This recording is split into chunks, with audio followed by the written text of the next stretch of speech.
Arratsaldeon eta ongi etorri saio berri batera. Gaur ekainaren 27 da, ostirala, eta bi elkarrizketa izanen ditugu. Alde batetik, Aizea Solagunen Beaskoa etorriko da gurekin hitz egitera, berarekin bideo deiez egin dugu elkarrizketa, bera Euskara Abenturako kidea da. Eta bestalde, Garazi San Martin Poj izanen dugu gurekin platoan. Garazi San Martin besteak beste aktorea eta umoregilea da, eta harrotasunaren egunaren inguruan hitz egingo dugu berarekin. Eta bitartean, ikus dezagun betiko edukia.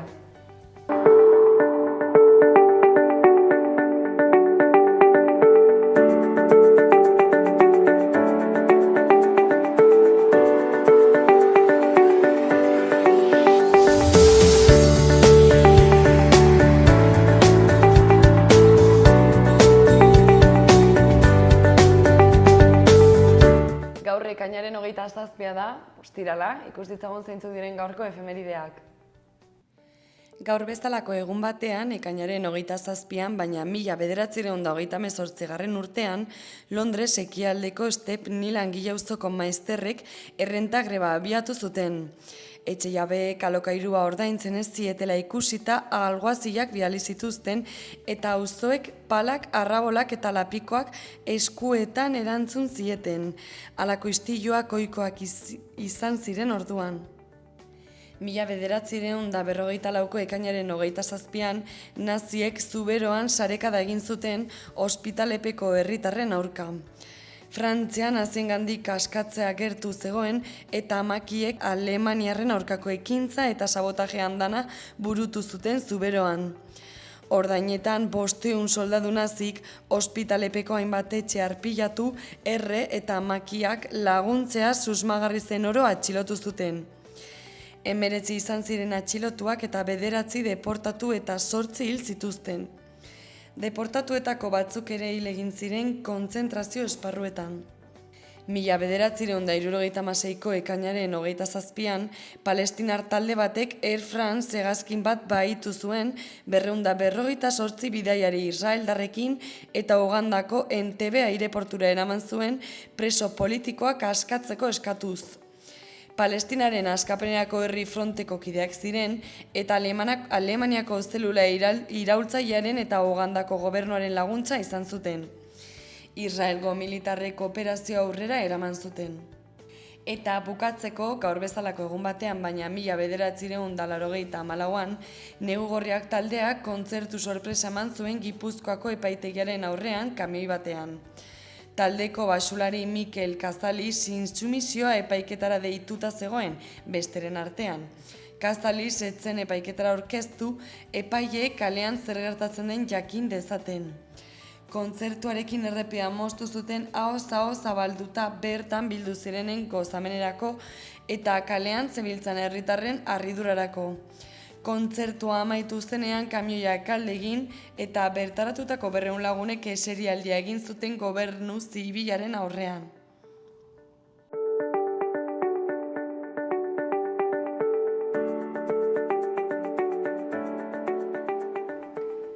Aztertu dezagun orain, gaurko egunkarien azalek zer diot. Diario de Noticias egunkarian horrela dio lerroburu nagusiak.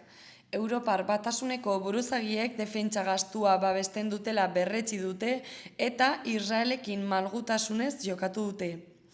Egunkariak azaldu duenez, Trumpek hartutako erabakiek NATOrekin koherentzia osoz jokatzen dutela diote eta Gazan armada israeldarrak giza eskubideen aurka egindako urraketei buruzko aipamenik egin gabe. Errusia eta Ukrainaren arteko gatazka mehatxu existentzialtzat jo dute Europar Batasunarentzat. Honen azpian egunkariak gorriz nabarmendu du soilik Pedro Sánchezek eskatu diola Europari Israelekin duen lankidetza hitzarmena berehala eteteko. Argazki nagusian, Nafarroako Parlamentuko osoko bilkuraren une bat ikus daiteke non Txibitek Ramon Alzorriz agurtzen duen. Eta honen inguruko lerroburuak honela dio. Parlamentuak argi berdea eman dio kontratazioak ikertuko dituen batzordeari. Gehiengo aurrerakoiaren proposamenak boto bakarra jaso zuen kontra. Azalaren goiko aldean lau kiori batekin nabarmenduta 3 albiste azaltzen dira. Lehenengoa, Iruñeko peinek pankartak erakutsi dituzte. Bigarrena, Nacho Vidal, Osasunako jokalari ohiaren aipua. Mirandesen egin duenak Lixiren alde ongi hitz egiten du. Eta hirugarrena, Javier Urrizar remontistaren aipua, nire bertute nagusiak lana eta lehiatzeko jakintza izan dira. Ezkerreko zutabean albiste hauek nabarmendu dira. 664 pertsona eta enpresek 322 milioi zor diete Foru Ogasunari. Iruñean desegin duten talde kriminal bateko 3 kide espetxeratu dituzte. Auzitegi konstituzionalak prozeseko kondenatuen amnistia berretsi du. Nafarroa da Europar Batasuneko erizaintas handiena duen erkidego bakarra. Eta bukatzeko, droga salmentako sare bat desegin dute Iruñerrian, 18 atxilotu. Diario de Navarra egunkarian honela dio lerroburu nagusiak. Auzitegi konstituzional zatitu batek Sánchezen amnistia babestu du. Egunkariak azaldu du gehiengo aurrerakoiak 6 botoekin 4 kontserbadoren aurretik nagusitu dela. Hala ere ustelkeria delituek oraindik ere Puigdemonten itzulera eragozten dutela adierazi dute. Eta argazki nagusi bezala, parlamentuko osoko bilkuran atzoko une bat agertzen da. Maria Txibite presidenteak bizkarrez dimititu duen Ramon Alzorriz bere kideari eskua luzatzen dio keinu simboliko batean. Azpiko lerroburu nagusiak dio, Txibitek eusten dio, kakotxen artean, ez dut ihes egingo. Testuak azpimarratzen duenez, UPNek eta PPek diote presidenteak herritarren konfiantza galdu duela, eta Voxek salatu ditu PSN-ren egotzitako obretan izandako irregulartasunak sozialistek ukatzen duten bitartean. Azalaren goiko aldean, kolore gorriz egunkariak 3 albiste nabarmendu ditu Sanferminetako testu inguruan. Lehenengoa, Iruñeko udalak festa iragartzen du ez ezenik ez santuri gabe. Bigarrena, entzierroetan hildakoen omenez monumentua. Eta hirugarrena bukatzeko, peinak jada kultura ondare inmaterialtzat jotzen dira. Eskuineko zutabean albiste hauek nabarmendu dira. Gorriz, nabarmenduta, euskarazko ikasleek pau azterketan gazteleanako azterketa ezberdina egin dute. Bigarrena, 72 zordunek €1.000.000 baino gehiago zor diote Foru Ogasunari. Bukatzeko hirugarrena, 6 medikuetatik 2, uztailaren 21-etik aurrera 5 bilazen. Gara egunkarian honela dio lerroburu nagusiak. Nafarroan esleipenei buruzko ikerketari argi berdea. Egunkariak azaldu duenez, Nafarroako parlamentuak ikerketa batzorde bat sortzea onartu du azken 4 legegintzaldietako esleipenak aztertzeko. UPNek alde bozkatu du, naiz eta Abartinaren garaia ere sartzen dela salatu duen. Honen azpian Agustin Goikoetxearen kronikaren izenburua. Torturaren biktimek eperigabeko aitortza eskatu dute. Beherago azpimarratutako lerroburu batean, PPren elegitearen ostean Auzitegi Konstituzionalak amnistia babestu duela eta Puigdemont itzultzeko prest legokeela adierazten da. Argazki nagusian jende andana bat ageri da Bilbon Palestinaren aldeko mobilizazioan, bandera palestinar batekin eta aldarrikapen irmoekin. Lerroburuak dio, Euskal Herria genozidioari amaiera eskatu dio Palestinan. Bilbon egindako manifestazio jendetsuan askatasuna eta bakea eskatu zituzten Israelen erasoi amaiera emateko. Azalaren goiko aldean eskuineko zutabean honako hau nabarmentzen da. UPNeko zinegotzi batek defendatu zuen Garzia eta PPek indultua eman zion. Azpialdean hainbat lerroburu nabarmenduak. Osasungintzari buruz, labeza egongo lakuak gaurritzi nahi duen osasun itunean, publikotasuna bermatzen ez duelako. Futbolaren inguruan, golez beteriko denboraldi baten ostean, izetak atletikekin berritu du 2027 arte. Eta zerrenda amagabea, festak, Berbin Zulei, MB, Makala eta Turbofucker sariko dira Time of Party gurean. Berria egunkarian honela dio lerroburu nagusiak. Espainiako Auzitegi Konstituzionalak kontzat jo du amnistia legea. Konstituzioak ez du amnistia debekatzen egoera salbuespenezkoa eta interes publikoaren aldeko helburu zilegi bat duenean. Argazki nagusian Pako Etxeberria auzi medikoa, Maitena Salinas aurkezlea, Olatz Barrenetxea psikologoa, eta Ixone Fernandez Espainiako poliziak torturatu zuen herritarra atzo Gogora Institutuak Bilbon egin zuen ekitaldian. Lerroburuak dio, polizia indarrek torturatutakoei aitortza egin die Gogora Institutuak. Ezkerreko zutabeko lerroburuen artean, lehenengoa, 4 legeldietako herrilanak ikertzeko batzordea onartu du Nafarroako parlamentuak. Bigarrena, Netanyahu ez da Gaza zahantzi, 2 egunez etengo du giza laguntza. Urrengoa, Amets sortu dute Mondragonek eta Artetxek potentzia elektronika sustatzeko enpresa. Eta azkena, EEPeri urtean soilik 100.000 euro gehiago emanen dizkio Frantziako estatuak. Azalaren goiko aldean eskuineko zutabean, Gaurritza Iruñeko San Ferminak, pankartekin batera peinen abestia. Eta honen azpean bukatzeko osasun ituna itxiko dute gaur, elkarlan publikoaren eta pribatuaren arteko eztabaida irekia dela.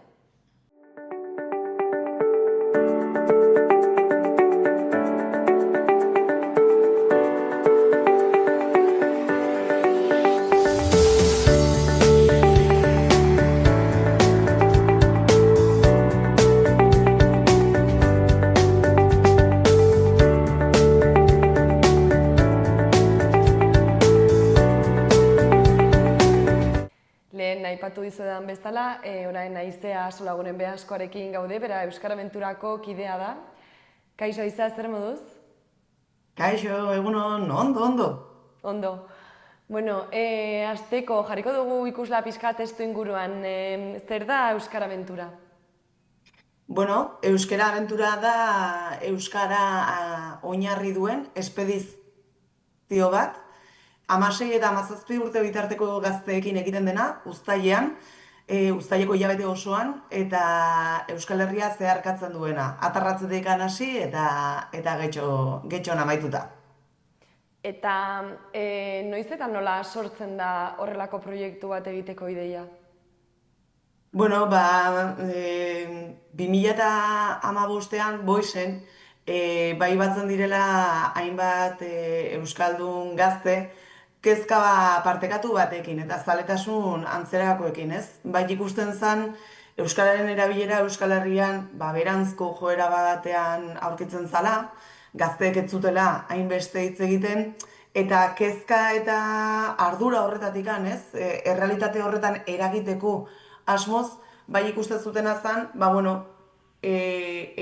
esperientzia edo hizkuntza ohitura horietan eragin beharra zegoela.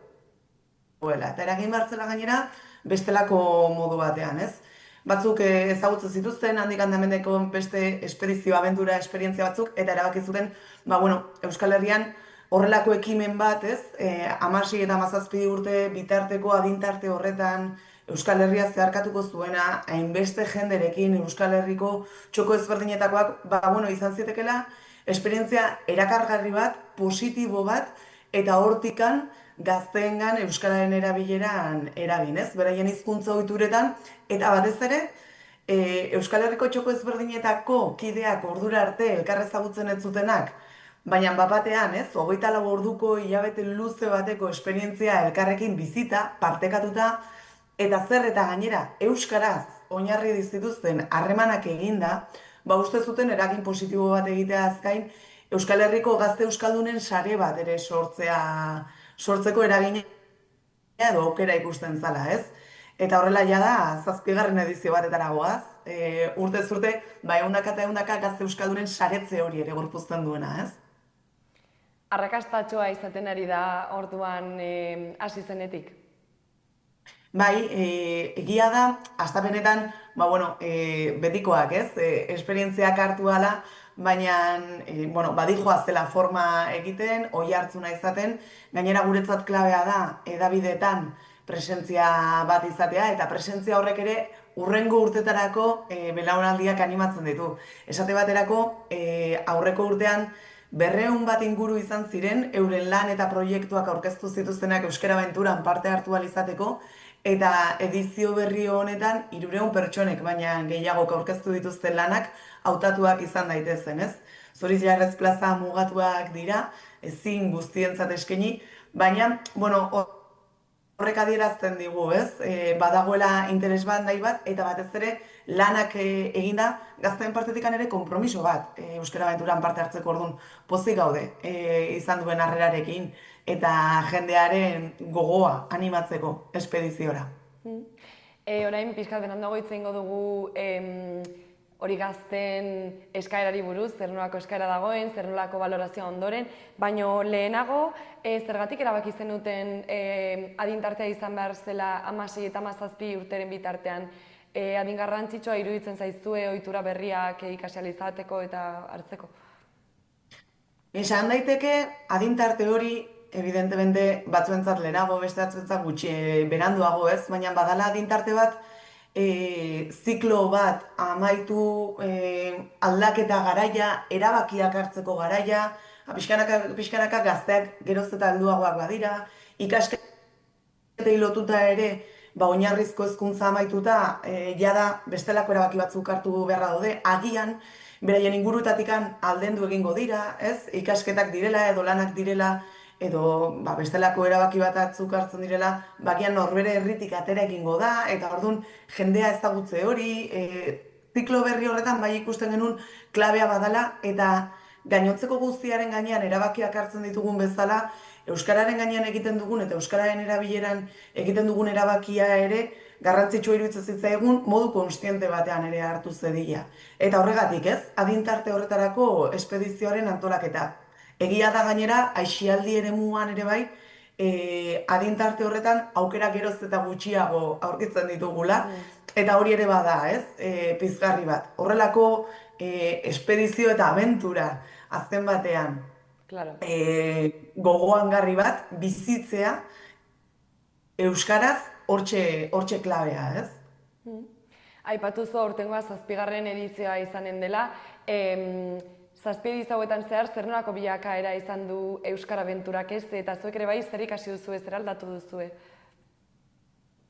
Bueno, nik uste urtez urte hobetzen bagoazela, ez?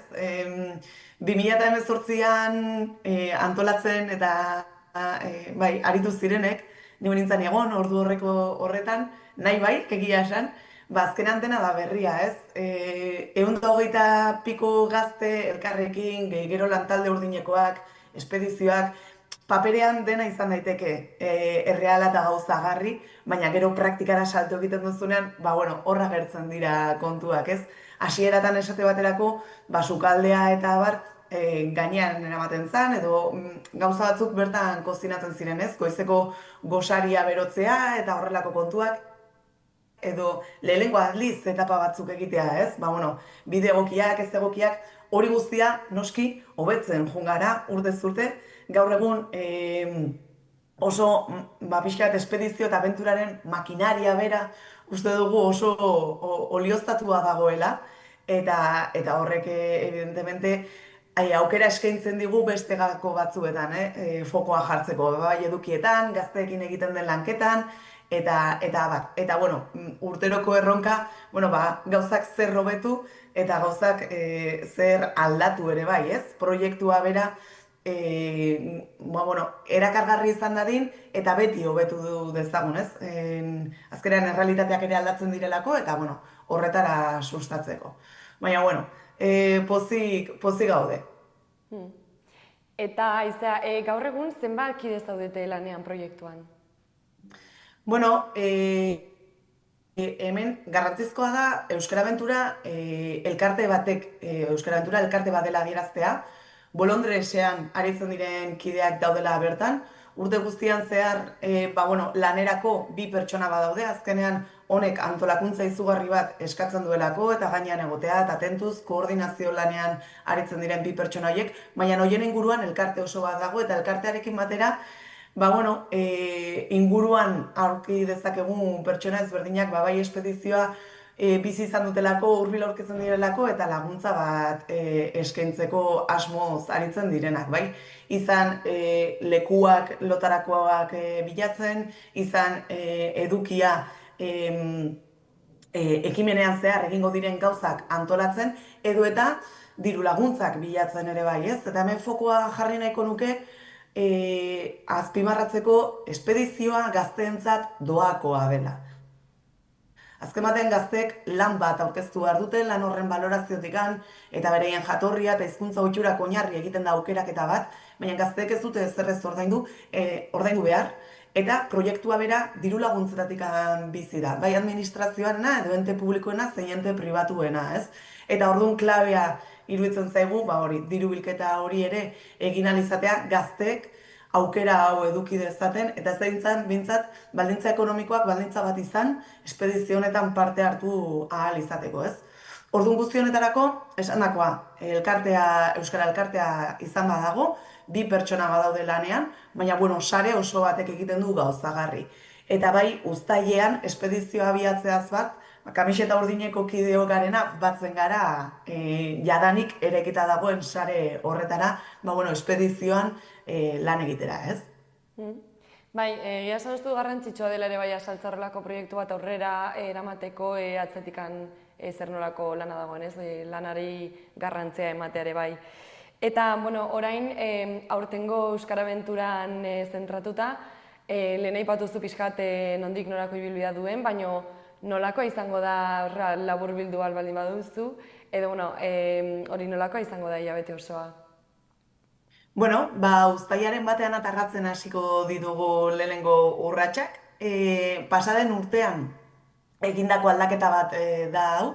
Atarratzen hastea, orain arte Maulen ekiten geniolako, baina garrantzizkoa iruditzen zitzaigun Ipar Euskal Herrian etapa bat gehiago egitea.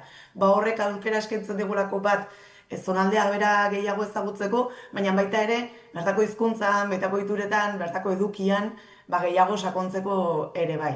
Orduan, atarratzen abiatuko dugu espedizioa, Ipar Euskal Herrian, zuberotik Baxiano Farronantza egingo ditugu lehenengo egunak, eta San Ferminetan geltoki bat egingo dugu Iruñean, uztailaren 8an. Bertatik Arabarantza egingo dugu, Arabar Errioxetik ere ibiliko gara, eta hortikan Gipuzkoan sartuko gara, ekainaren 15ean espedizioaren erdia beste behin ere Zerainen ospatuta. Gipuzkoan, Tolosa eta Oarsoaldeatik, Oiartzunetik Nafarroa iparraldea sartuko gara berriz, eta handikan Ipar Euskal Herrira egingo dugu saltoa. Baiona alderantza, eta handikan jada itzulerako, itzulera edo amaierako bideari ekingo diogu Euskal Herriko kosta oinarri hartuta, eta Bizkaian amaituko dugu, Bizkaian zehazki Getxon, uztailaren 31an espedizioa. Eguerdian egingo dugun ekitalditxo batekin. Oso ongi. Eta nola egiten duzue edizio berri baten zabalkundea, ez? Kanpaina hori gero jendea apuntatzeko? Kanpainak abenduan gutxi gora bera hasten dira. Azken batean, hemen ere aipatutakoa, ez? Gazteek ordaintzen ez duten bezala nola da parte hartzea eta nola adierazten dute borondatea. Abenduaren bueltan izen ematea irekitzen dugu, baina izen emateak egiteko gaztei eskatzen diegu bi lan aurkeztea, nola baita esateko. Bat, beraien aurkezpen bideo bat, minutu batekoa, azalduaz, zeintzuk diren, ze zaletasun dituzten, zergatika nahi duten Euskara Abenturan izen eman, eta gero, beste lan bat edozein motatakoa izan daiteke, ikusentzunezkoa izan daiteke, abesti bat izan daiteke, lan historiko bat izan daiteke, arte plastikoan egindako lan bat, eta 3 gairen inguruan, 3 gaietako baten inguruan, bai? 3 gai eskaintzen ditugu urtero, eta gazteek aukeratu behar dute horietako zeinen gainean lan bat egin. Aurten esate baterako klima aldaketa, beldurrak, eta gizartea individualista den edo kolektiboa den, galdera hori bota diegu. Eta gazteek horien gainean lan bat egin barra dakate. Lan horren kalifikazioa, gazteen jatorria eta gazteen hizkuntza ohiturak oinarri, 3 ardatz horietatik gazteen aukeraketa bat egiten da, eta hori jada apirilean iragartzen da. Baina noski, guzti honetarako, bai edabidetan eta aurkezten ditugun elkarrezketez gain, eta noski, espedizioak dakan oihartzunaz gain, adintarte honetako Euskal Herriko ikastetxe ezberdinetan aurkezpenak antolatzen ditugu, eta gainera saiatzen gara aurkezpen horietan pasaden edizioko gazteek ere parte hartzen, ez? Ez bakarrikan proiektu aurkezten, baizik eta gazte iziokitarrek bizi izan dituzten esperientziak bertatikan bertara gainontzeko gaztei ere aurkezteko eta animatzeko eta abar. Eta horrela egiten ditugu aurkezpenak, abenduan, hain zuzen ere izen emateak abiatzen direnetikan, martxora bitarte, izen ematea amaitu bitarte, Euskal Herriko txoko guztietan. Eta orain aipatu zula parte hartzaileek zer kontatzen nahi dute edo nolako izaten da erantzuna esperientziari buruz? Oso polita, oso polita. Nik uste dut bakoitzak esperientzia oso berean bizi duela, ez? Badago lehenengo egunetikan dena ematen duenik, iriki egiten dena eta esperientzia bizitzera jotzen duena, eta badago jendea agian pixka bat lotxatiagoa izango dena, denbora bat behar duna, azken ere kokatu golpez gazteak, eta geho ere bai, baina guk beste adin batzuekin, akaso, ezagutzen ez duzun leku batean, ezagutzen ez duzun jendearekin topatzen zarela, agian euskeraz ere hitz egiteko zailtasunak edo ulertzeko zailtasunak izan ditzazkezu, zeure egunerokotasunean ez delako ohikoa eta abar, orduan, normala da, pixka bat ere kostau egitea, baina nahi zuzen ere hori da gure egitekoa, ez? Hilabete luze bat bada ere, lehenengo momentutik nahi dugu gazteek esperientzia bizitzea eta zukutzea. Eta horrek eskatzen du, konfiantza eraikitzea, talde bat garela erakustea, talde moduan lan egitea,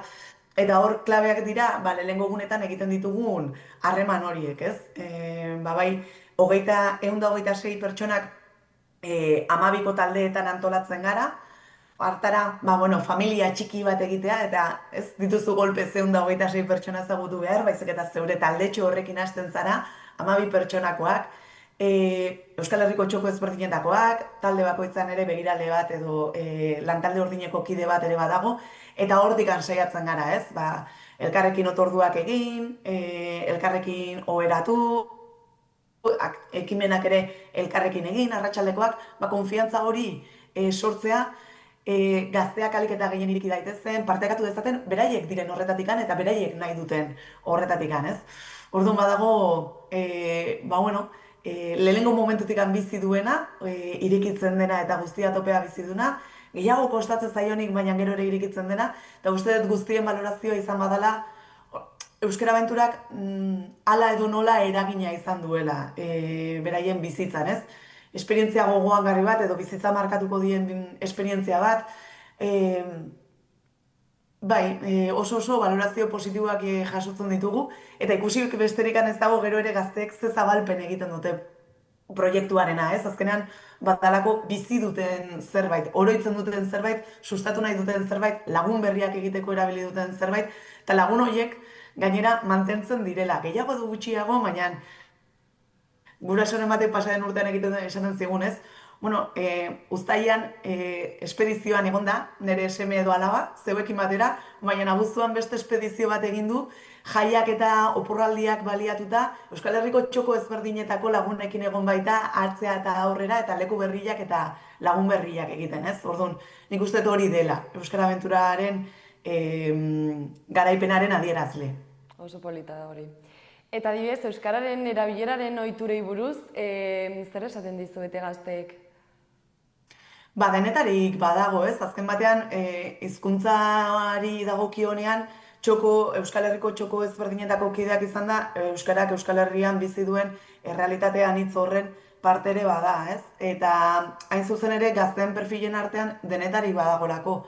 Badago euskara etxetik handakarrena, eskolan euskaraz ere ikasi duena, eta beraien ingurunean euskara bakarrikan hitz egiten duenik, baina badago kontrako errealitatea ere bai, ez? Agian etxean euskara ikasi ez, eskolan ikasi eta bera ingurunean hainbeste hitz egiten ez duen pertsona horiek.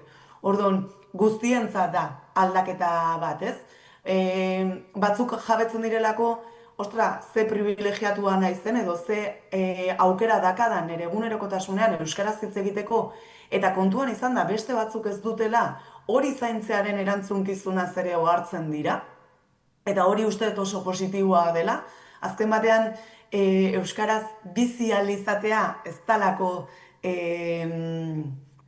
erreza, ez doakoa, ez bermea, ez baldin badugu geuk egiten, eta geuk mantentzen eta zaintzen, eta hori garrantzitsua da. Baina beste batzuentzat adibidez bada euskaraz egunerokotasun batean bizitzeko, praktikatzeko, aritzeko espazio bat, ez?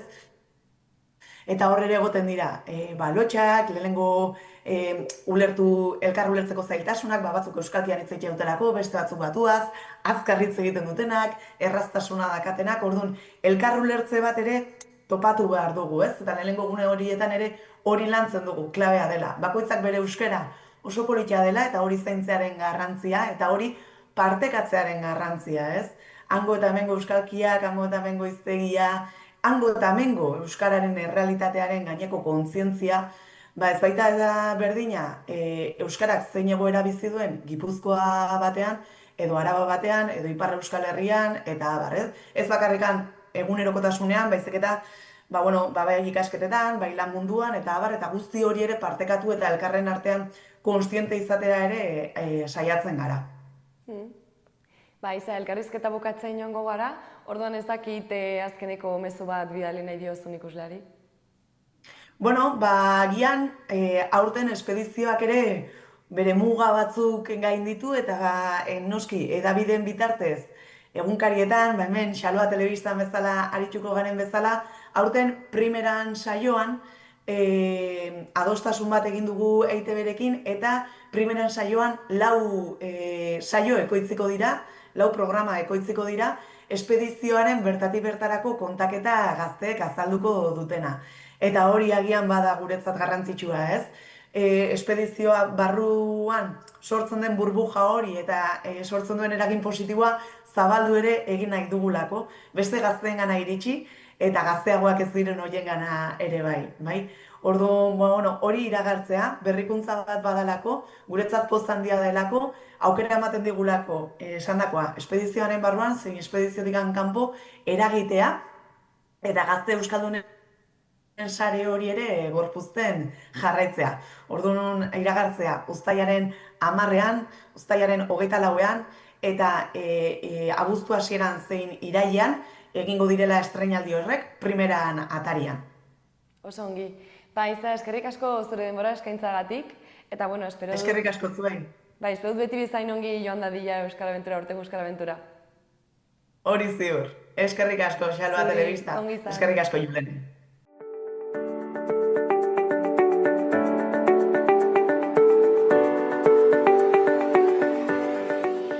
Eta orain, asteburuko eguraldiaren iragarpena ikusiko dugu. Gaur eguzkia izango da jaun eta jabe, udako temperaturarekin. Temperatura maksimoek gora egingo dute eta 30 gradu zentigraduren bueltan ibiliko dira, Ebro ibarrean altuagoak izango dira eta kostaldean hori baino basuagoak brisari esker. Zerua oskarbi egongo da orokorrean, arratsaldean goi-hodei batzuk ager daitezke. Larunbatean temperaturak gora egingo du berriro eta maksimoak 30 gradu zentigradutik gorakoak izango dira, kostaldean izan ezik. Hegoaldeko zenbait lekutan 35 gradu zentigradutik gertu ibiliko dira ziurrenik. Temperatura minimoak ere igoko dira eta kostaldean eta Ebro ibarrean gaua tropikala izatea da litekena. Zerua oskarbi edo hodei gutxirekin egongo da, egunaren hasieran iparraldean behodei batzuk agertuko dira batez ere kostaldean.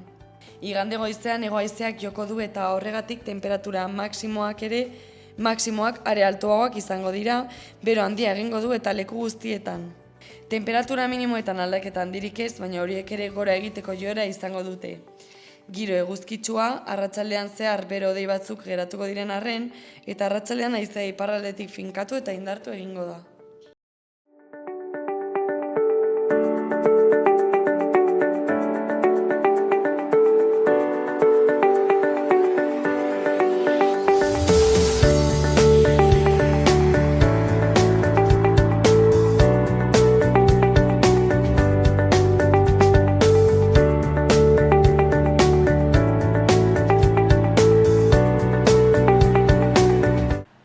Aipatu izan bezala, Garazi San Martin Bog gurera etorri da. Zer moduz, Garazi ongi? Oso ongi, bai. Berriro hemen, txean bezala. Oso ongi, eta gu pozik hemen zaudela ere bai. Eta, Garazi, bihar larunbata, ekaineko 28, arrotasunaren eguna ospatuko da. Bai. Eta 28J plataforma kalera kartzera deialdia luzatu du. Zuretzako, zer da harrotasunaren egunez, zer esan nahi dauka?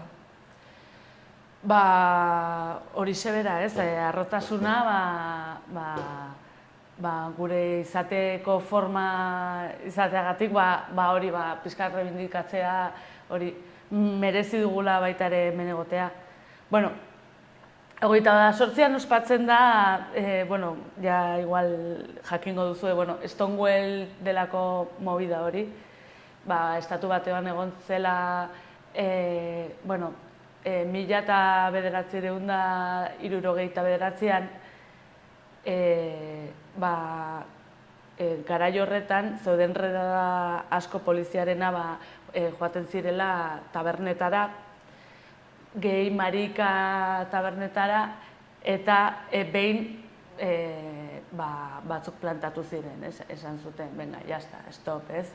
Gu resistituko dugu, ez dugu hau merezi, atxilotzen zituzten. Eta egun hori hartu zen erreferentzia bezala esateko, ez gara izkutatuko tabernetan edo toki klandestinotan, baizik eta gu gara eta merezi dugu hemen egotea, ez? Eta hortik aurrera, ez? Gauzak asko aldatu dira, baina, oraindik daukagu asko egiteko, orduan,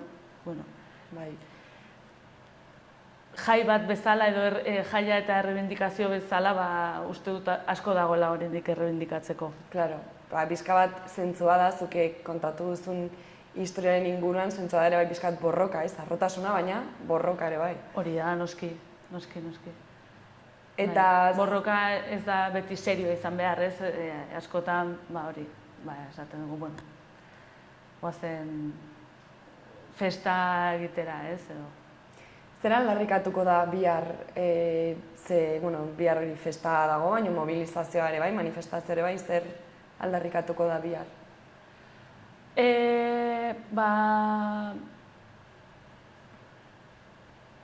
Ez garela, ezakit, orain gero eta saretan batez ere eraso asko dago, eta kalean,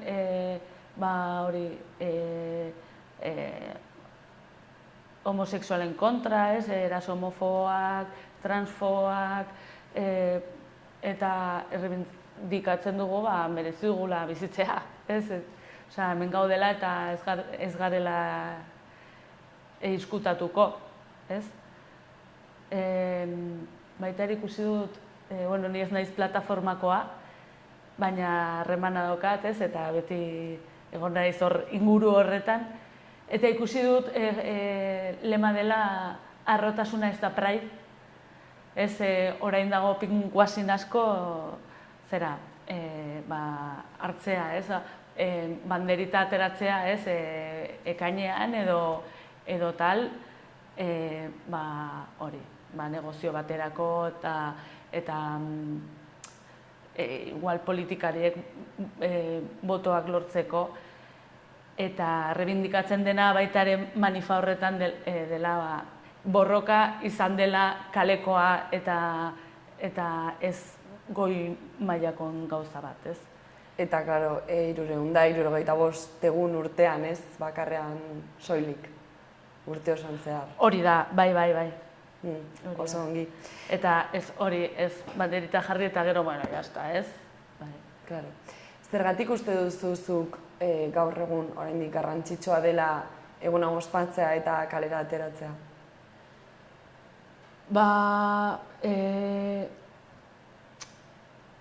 Badirudi gero eta libreagoak garela. Ni joan nintzen Bartzelonara orain dela denbora bat ikastera eta hor izan zen nirentzako bombazo en plan de identitate ezberdinak, zegoen mugimendua askoz potenteagoa eta jende gehiago Iruña azken finean ritxo bat da. Bai.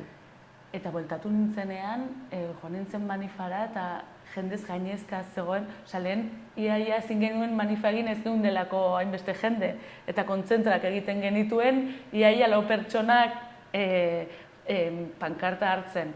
Eta orain, gero eta bisibleagoa da, gero eta referente gehiago dago, eta ni uste dut zentzu horretan aurrera egin dugu. Gaizki dago esatea homofoba zarela edo baina ordea beste aldetatik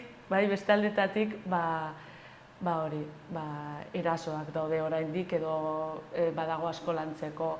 Eskoletan adibidez ditut lagun irakasleak eta bueno, homofobia dago azten, ez? Eta matxismoa eta saretan adibidez orain dago eskuindar bat, ez? Dagona topera ez, manosferarekin eta bueno, pentsamendu arkaikoak ez, saiatzen hor jartzen.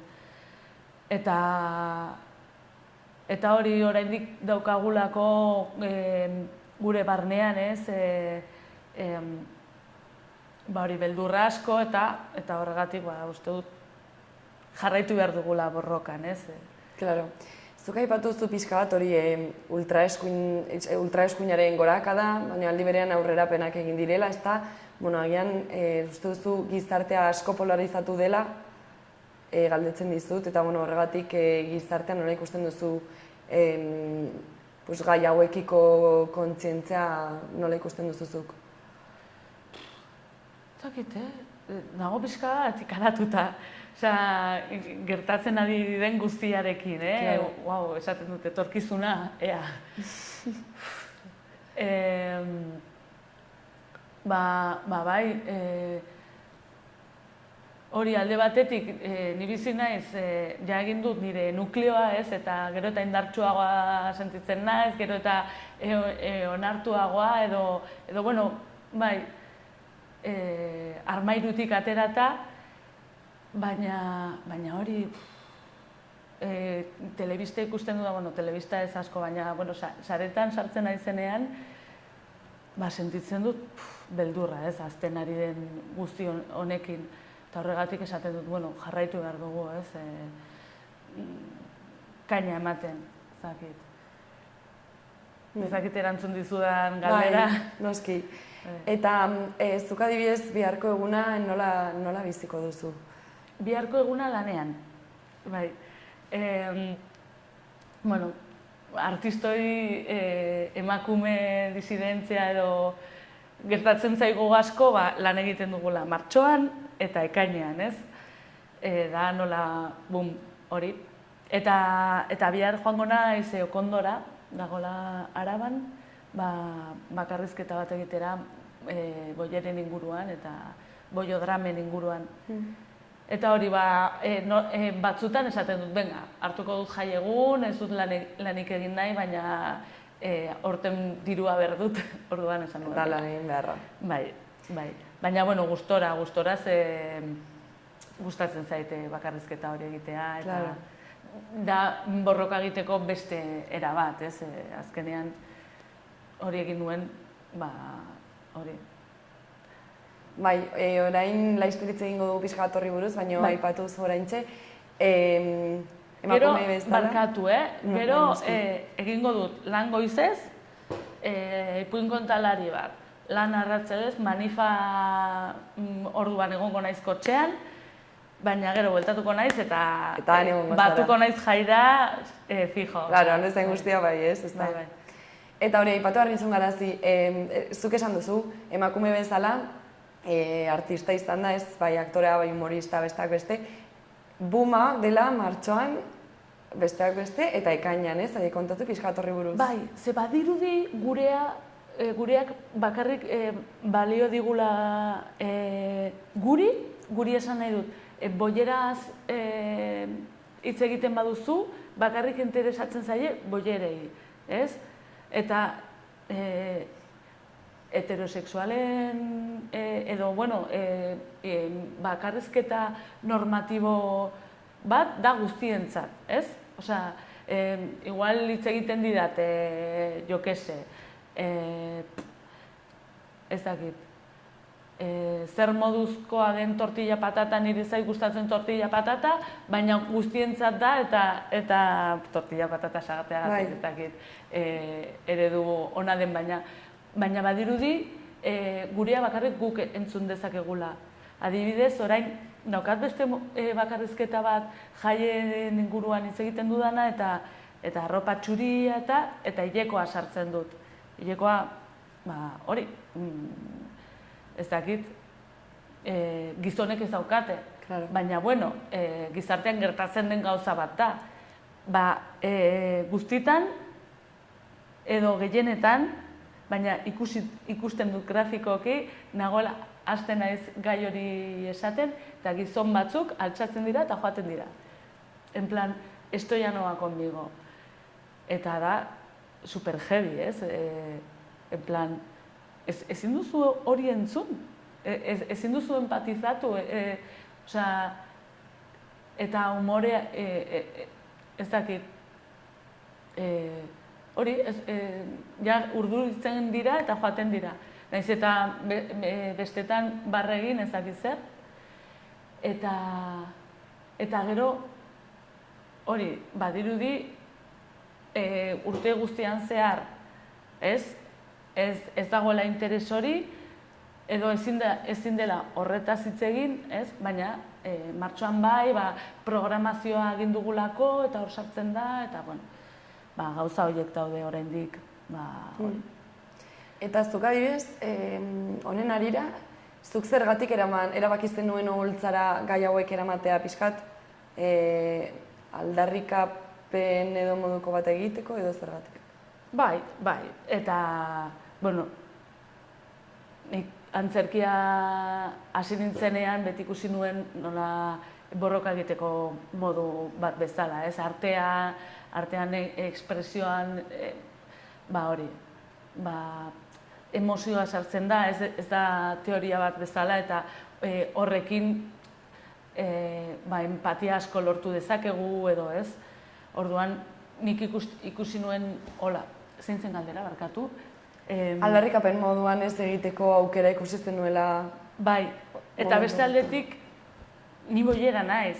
Orduan, nire humorea egiteko era da nitaz hitz egitea, nitaz barra egitea, eta nire perspektibadekin egitea. Orduan, nire izena saltzen dut hor eszenatokian. Bai, humorista guztiak bezala, ez da? Bai. Bere esperientzia propiotik kontatzen dituztela... Guztiek ez, barkatu, daude batzuk egiten dutela barre besteetaz, baina... Baina... Bai, nik errebindikatzen dut hori, humorea betik. Lehenengo pertsona izan behar dela, ez?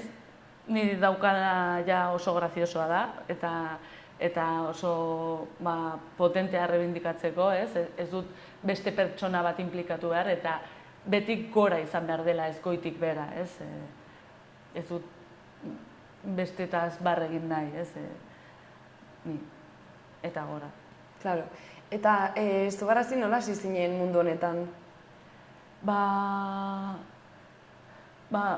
Txikitan antzerkia egin nuen, eta gero, begira, nigo goratzen naiz, Nafarroko antzerki eskola zegoen eta Euskal Jai Gaztetxea zegoenean, ikusten dituela antzerkitxoak, edo errebindikazioa hola humorearekin, eta asko gustatzen zitzaidan, beti esaten nuen, wow, eta ikusten nuen adibidez, Iruñako erreferente bat nitzako izan da Tefi, de Paz, eta Tefi de Paz hasin, eta ikusten nuen, humorea egiten, eta gauzak errebindikatzen, eta esaten nuen, wow, ze guai. Eta gero ja, ni hasi nintzen, hori, antzerkia ikasten, eta, hori, pizkanaka. Ez dut izan txikitatik, hasi nintzen antzerkia egiten eta ez naiz gelditu, beste gauza batzuk ikasi nituen, baina gero bueltatu nintzen nire bidera. Eta adibidez, zuk aipatu zuen bezala, hori, oholtzara eramaten duzu, zuk definitu zuen bezala boiodramak, genero identitateari buruz ere bai hitz egiten duzu, klaro, zuk humorea egiten duzu, aipatu zuen bezala, zure bizitza edo bizipen pertsonaletatik, baina, dira gai batzuk agian, batzuek zalantzan jarriko dutela, batzuei ez interesatzen, ez dakit, noizbait beldurra izan duzu horrelako gaiekin umorea egitagatik, non dago zuretzako umorearen limite hori, ez? Edo nola bizitzen duzu zuk egoera hori? Nik beldurrak ditut.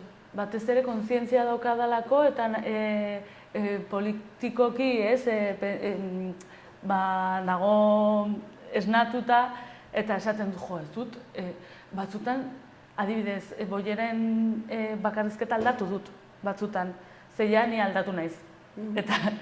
Eta orduan gauzatxoak aldatzen ditut, pentsatzen dudalako, igual, hau ez da ongi ulertuko, adibidez, hitz egiten nuen, ni nola konturatu nintzen boilera nintzela, eta fase batzuk hartu nituen eredu, fase bat, fase bi, fase hiru. Eta batean esaten du, ze orain bisexualek eta lagun bisexualak ditut, eta esan zidote, fasena igual ulertu daiteke boilera edo bisexuala izatea fase bat dela, orduan esan nuen, bale, aldatuko dut. Eta hori gauza horietan, kontua izan behar da, Eta oso arriskutsua da zer publikoak ematen dizu erantzuna, Baina batzutan umorea ulertu da, umorea oso matxista izan da eta oso heteronormatiboa.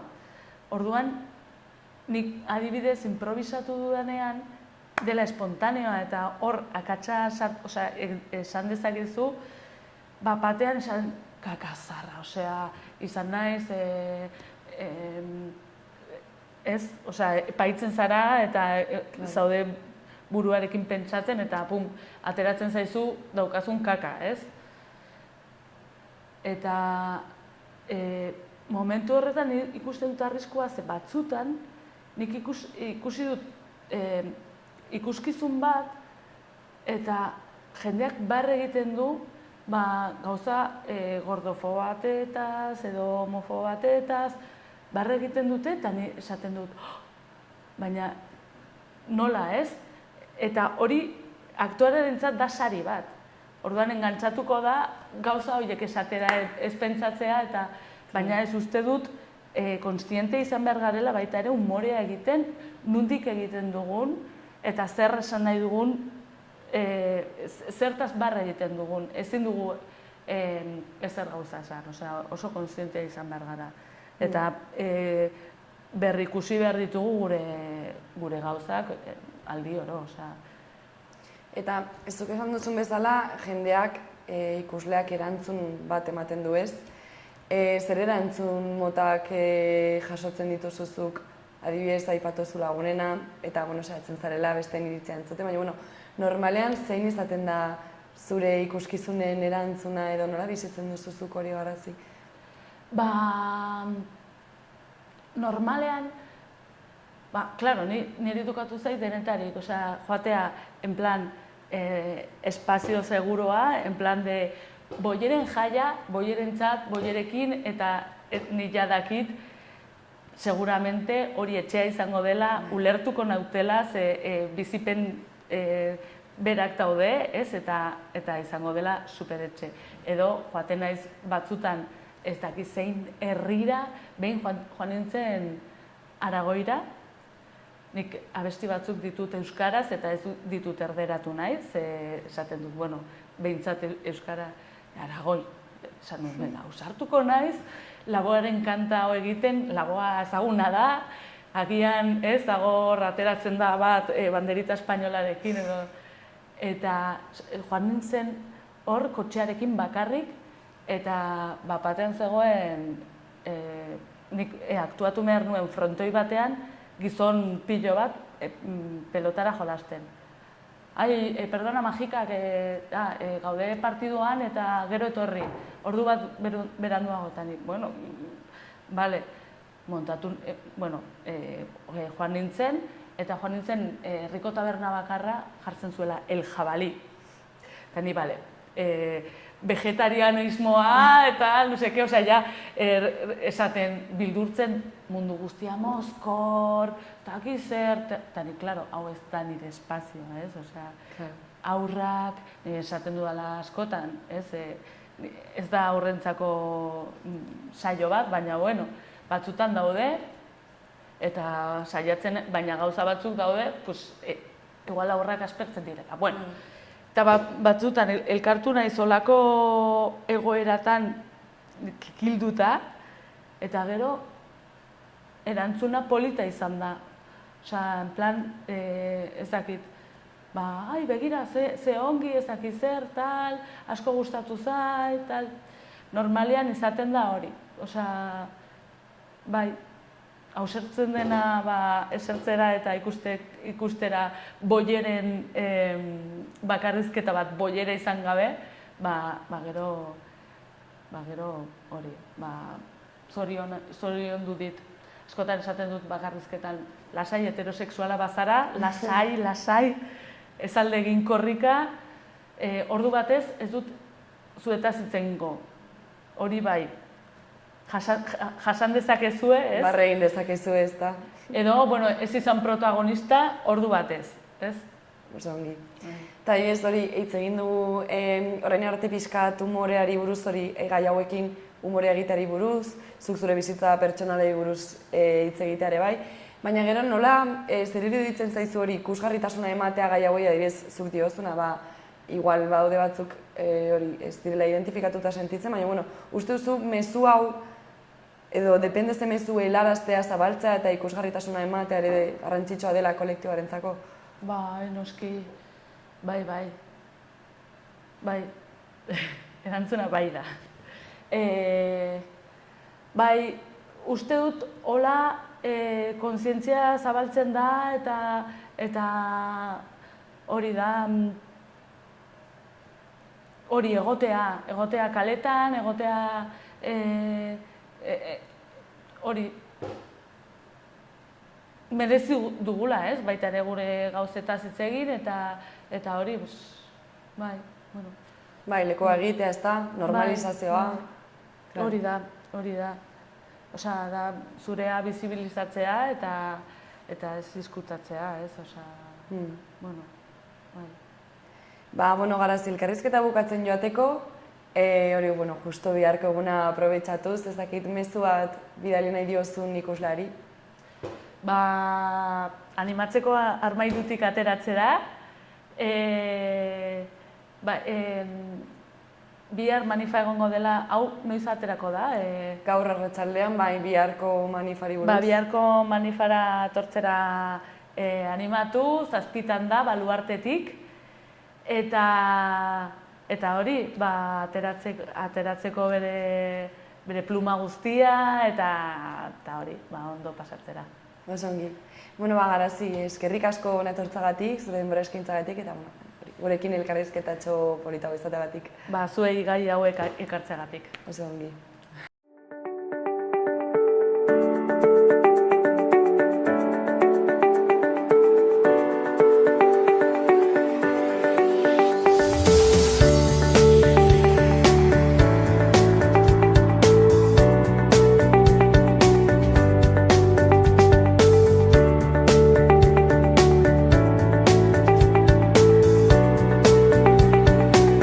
Eta honekin bukatutzat ematen dugu gaurko saioa, eskerrik asko zuen arretagatik eta asteburu ona pasa. Agur!